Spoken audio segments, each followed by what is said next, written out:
What's up, guys? Matthew getting ready to watch season 2, episode 6 of Mr. Robot. Last episode. First of all, I do want to say this, and I don't normally specifically point out funny moments, but if you did not watch my reaction to the end of the last episode, go to the latest YouTube video. It was probably the most hilarious moment in the history of this channel so far. So please go and watch that. We've got. I'll talk a lot at the end, but I feel like last episode gave me a couple details that I was able to use to make some pretty good theories. Again, it's Mr. Robot, so I'm sure that 90% of them are wrong, and even if they were on the right track, there's no way I would get the full fucking scope of what the fuck they're gonna throw at me. But I'm ready to hop into the episode. I'll obviously yap a lot at the end. If you guys do like the video, drop a like, leave a comment. I'd really appreciate it. I have got the full-length reactions up on Patreon, and if you enjoy the content that I make for the channel, I would really appreciate it if you subscribed. Also, I think I mentioned it, but go check the YouTube comments. It'll say the exact episode I'm currently on Mr. Robot if you're interested. So, let's get into it.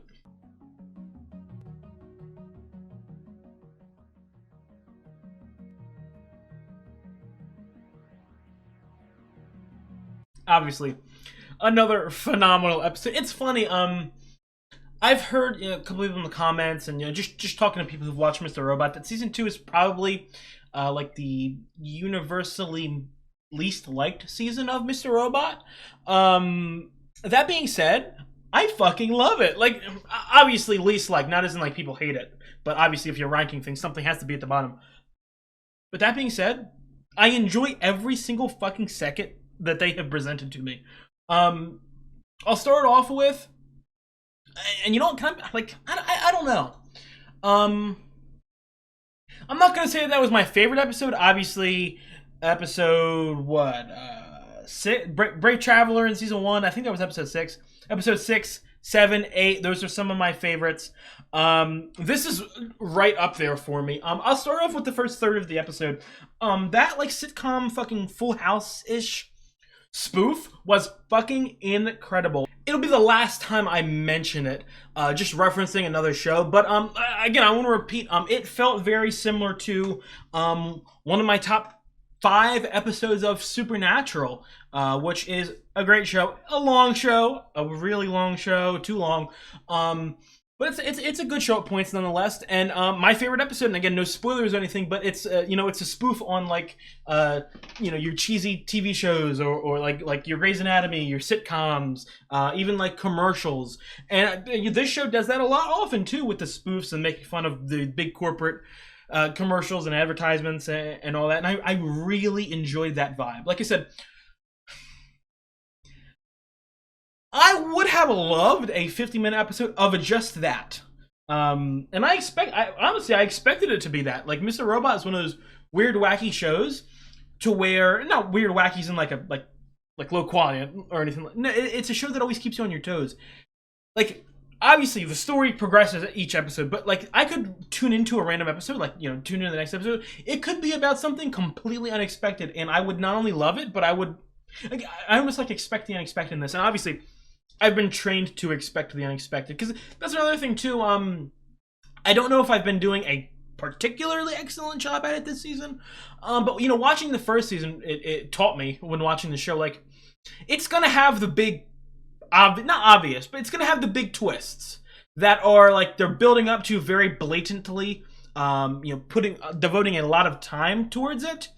But they're also going to hit you with the shit that, like, there's hints there, but you're not really focusing on it. Obviously, in season 1, the Mr. Robot thing, I immediately clocked it. Like, it felt fishy. It didn't feel real. But then they hit me with the Darlene punch. This season, I feel like obviously there's some sort of twist with Tyrell, who I'm going to talk about. And there's some sort of, obviously twist with where Elliot currently is. But there's more brewing in the background, obviously.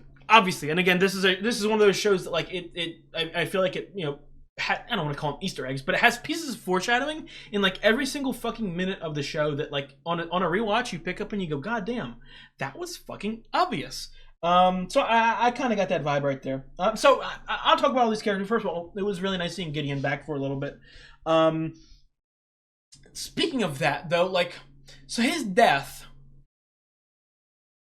in this little spoof, because obviously this Just like was episode 4 of season 1. I feel like that's like a dream sequency thingy to where there is so much foreshadowing, not just for season 1, but for the entirety of the series. I would assume in it, that's something you should really pick apart and pay attention to, and foreshadowing, parallelism, and stuff like that.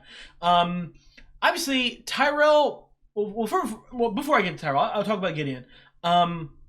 Gideon was killed by, well, it was an Evil Corp mascot, right? Was it? Yeah, right? Was it? I don't know. I'm still, again, I'm still thinking back to my original theory on the Gideon stuff, to where it could have been Elliot who did it, who, again, unknowingly, through his other him, ordered it, or it could be the Dark Army or something like. Oh, it's either the answer to what shit is going down. It's either Elliot or the Dark Army. If you really think about it. Obviously, Tyrell was killed in. I would assume killed. I mean, they didn't show me a body, but he got fucking. I think he got killed in the dream sequence. Is that foreshadowing that he is currently alive, but will immediately get killed when we come back to him? Or how is that going to work? And again, obviously, going off this thing of him being trapped, obviously, I would assume now that Elliot is trapping him. But the problem with that is, and I tried to speak about it during the episode, but I couldn't really get the words out correctly. If Elliot is holding him down, hostage, or, you know what I mean, something like that, there would have to be physical bodies on him. Like, it isn't just going to be like Elliot leaving and going, hey, stay here. No, he's... Unless it's like again, I'm just going off hostage situation from the dream sequence and the fact that he was held in a trunk, you know what I mean? If he is held hostage in any way, I would assume it would be Dark Army, but I don't know that he is. Obviously, he got killed too, and I feel like the great thing about Mr. Robot discussions is I feel like I get everywhere and nowhere at the same time because I just talk in circles. But I hope you guys bear with me here. Going into the fact that Tyrell was killed in that dream, I'll go back to my first strong theory that I made, and I feel like again, that's another thing too. Like, this show is so complex that I feel like any prediction that I have is the common prediction. Like, it's not like, oh, I found something. No, I feel like everyone fucking thinks this shit. I would assume. But I feel like Tyrell might have died. I feel like he might have already been dead off camera, but I really don't think that they would kill Tyrell. And I don't really think that they would knock that actor off the show, because he was one of the fucking highlights of season 1. So I'm not saying it's like inhuman, like impossible that they could do that, but I don't really expect them to have done that, so to speak. So I think that he is alive, and obviously we got that phone call with Joanna, whom, and again, it makes sense if that was a Tyrell call. He was breathing. He wouldn't, like, I don't know, would he just send a message to his wife, just breathing, telling me he's alive? He's alive to her? Or, because that kind of sounded maybe like a hostage just holding him. You know, maybe, I don't know. Guys, I'm fucking stupid. I love watching this show because it makes me feel even stupider than I actually am. But yeah, it's crazy how that's the first time we saw Tyrell, and it was in a fucking little weird dream sequence. Going into where do I want to go? Where do I want to go? So many fucking characters, and I love them all. I'll talk about White Rose real quick, and I don't know what to call White Rose. I don't know what pronouns I'm supposed to be using, and I don't even know if I'm pronouncing Zhang correctly. I'll call them Zhang, I guess. Well, obviously the Dark Army. I don't know what the fucking Dark Army wants. I feel like this is one of the things where I need to just like talk it out. Okay, like. So they were going. Okay, wait. We're going back to season 1. Okay, they were. Oh no, I forget the order. Did they do that shit with? I think they did the shit with Cisco before they talked with Darlene. Correct? I think they did. So they were already working to get in to Evil Corp, and then they were approached by Darlene and Elliot to do something, and then they backed out randomly in the middle of it. But like because they were already in, they already had an in. But then they went along with it anyway. But now in this episode, and maybe I'm reading it wrong too, but the fucking weird Wi-Fi fuck up thing with the femtocell, I would obviously think that was the thing that they added on to it to fuck with, you know, the shit that Cisco was talking about. They obviously added on something to try to fuck it up. Is it to get them found out? Is it to throw them under the bus? Or I don't think so, because I feel like if they wanted to just take F Society out, they would kill them. Because there's obviously information that could lead back to them, the Dark Army. So I don't think so. Again, there has to be some sort of angle that I'm not necessarily seeing. Again, I could also just see, again, I don't know the exact fucking mental relationship or goals of Zhang, but I could also see a world in which it's like a challenge to them, like, hey, I fucked this up for you, let's see if you can fix it. I don't know if it's some sort of like recruitment process or anything like that. But Angela might be fucked here, dude. Let me tell you what. I mean, not even just like, I think she'll finagle herself out of this Dom conversation. I feel like she'll be able to find a way out of it, not get like pegged down. Obviously, Ollie was talking to the FBI and all that, so I would assume that like Dom isn't there because of what she's currently doing. She's there as a follow-up to that conversation, that information that she was given. Maybe we see a world again. Maybe that guy comes back and saves her from a conversation or something like that, or I don't know, backs her up or something like that. Maybe not, but again, I feel like everything in this show, like, there's a consequence to it. It leads back to it. And speaking of consequence to the little thing, and I would really want to focus consequence to the little things. Again, I want to repeat, this show has the things that are like in front of you, like, where is Tyrell? What's going on with Tyrell? Where is Elliot? His actual situation? What's reality? It has those big things, like, who is Mr. Robot real? But then it'll hit you with like a side swipe, like, hey, you didn't think about this, did you, motherfucker? You were too busy over there. I feel like well, listen, I think that guy's going to come back because I feel like it's a small thing that's going to come back. And then also going back to the, going back to the Elliot location thing. And I said this, I think I said this in like episode 2 or 3 maybe in my discussion. Well, episode 2, I think I either thought Asylum, Crazy House, Looney thingy, or Prison. And I talked about the thing that I really focused on in that was the obviously the season finale had a weird random fixation on the guy's dog coming back. So I think that would be the reason why he's in jail, and that would be the knock on the door at the end. Sort of, you think it's some big, you know what I mean? You think it's some big this, that, you know, huge person, and no, it's just the fucking cops, and he's in jail for like fucking, how long do you throw in jail for stealing a dog? A year, maybe? I don't know. But that would be my sort of leading thing. And again, I think that because he went to a hospital, maybe because he was brought to a hospital, I would have to think that it's not some loony house thing. I would think that it is a prison. And obviously, like the basketball stuff, the cell. I was calling it like a roommate, bunkmate, cellmate. That is the word. Cellmate that's always there listening. Maybe no, but that wouldn't make sense. And maybe, why am I blanking on his name? Ray. Maybe Ray is like either a guard or like a gang leader in prison. No, he would have to be some sort of authority because he has access to computers. Yeah, he would have to be. So maybe like a guard or a warden or something like that. I don't know. But again, I feel like that's perfectly in line with, again, I'm not saying format isn't like the show was repetitive or predictable or anything like that, but I think so far the format for Mr. Robot for me has been, they shove a big mystery in your face so that you lose track of all the little bits and pieces going on in the background.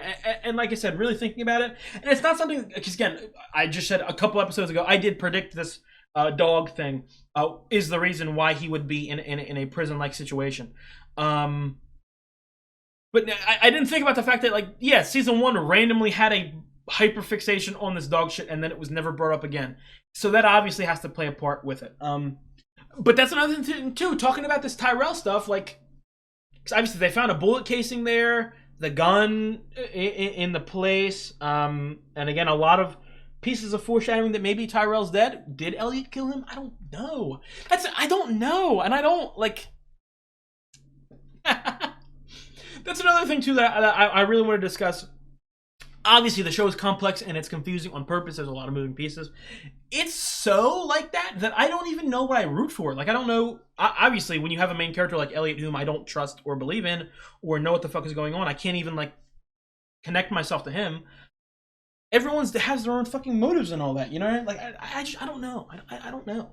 I don't know, but I do want to say Angela is my favorite character. I think for some, like, I don't know.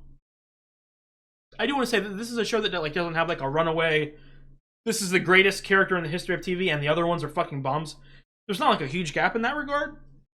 But I think Angela, Dom, Elliot, obviously. I think those are my Philip.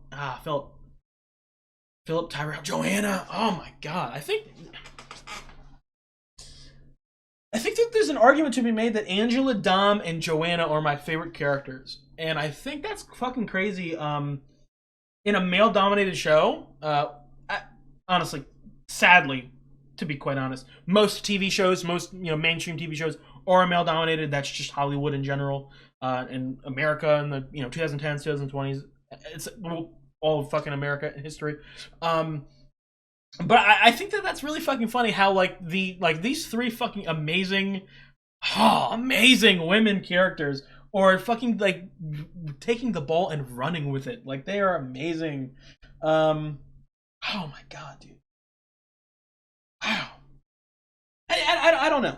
I don't know. I feel like I talked about a lot of stuff. Like I said, the only thing that I'm confused about, that I don't have like a theory or prediction on, because it just, like, as of right now, the behavior doesn't make sense. And obviously, along with twists and turns and plot twists, though Mr. Robot is a show, again, through the fucking unreliable main characters, specifically the protagonist, they don't show you basic information that would help you. Like, obviously, on purpose, they want to surprise you. They don't want you to understand what the fuck's going on.